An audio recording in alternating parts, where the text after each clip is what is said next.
So ito na mga kayube, dumating na tayo sa Laguna at ito yung gagawin natin, isang Ford Territory. So yung mga kayube, yung gagawin natin ito, mag-retouch tayo. Ginawa na daw yan ng iba, na PDR. Ang nangyari, ayan nangyari. Yun stretch metal, nag-oil can na siya. Yun. Nabuntis na yung metal. Yun. So, tingnan natin kung ano pa magagawa natin dito, no? So, ito na nga, nag-start na tayo mga kayupe, no? Piniinitan natin, no? Pilitin natin mabawasan yung pagkabuntis dahil wala, sobra yung pagkalobo, no? Nag-expand na kasi yung metal. Kaya ito, pilitin natin kung ano yung magagawa natin dito, no? At mamaya meron pa ako isang aparatong pakikita sa inyo na gagamitin ko dyan, no? Para medyo mabawasan ng konti yung pagkabuntis niya. So yan, nag-knockdown na din ako.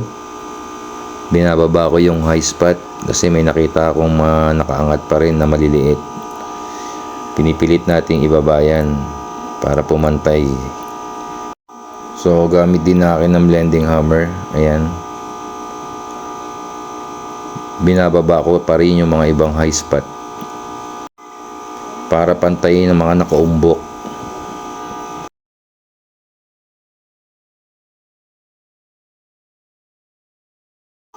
At ito na nga yung sinasabi ko sa inyo kanina, no? Na gagamitin natin sa ganyang klaseng mga dent, mga stretch metal. Ang gamit niya ay binabatak yan magkabilang side, nakadikit yan ng glue stick. Hihigpitan mo dyan sa buckle niya para kumontra, para hindi lumambot yung gitna niyan. Batakin niya ang bawat both side papalayo, titigas yung gitna niyan. Ngayon hindi maglalaro yung pinaka may damage habang nagpupush tayo at nagna-knockdown na katulad nito, kasi kung wala yan, lulubog lang yan at hindi natin magagawa yung pinaka damage.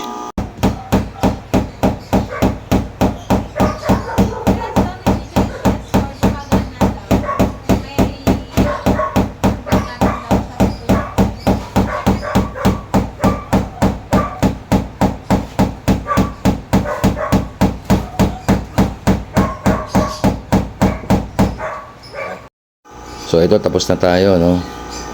Siguro yung buntis niya nabawasan natin at least mga 50%, hindi na katulad kanina. So yung mga kayupe, ako sa tayo, no? Dito sa San Pedro, Laguna. Natira na lang ito ang damage sa may pintura. So lilihain ko sana, kaso baka mapasama pa, hinayaan ko na lang. Binap na lang natin siya. Ayan.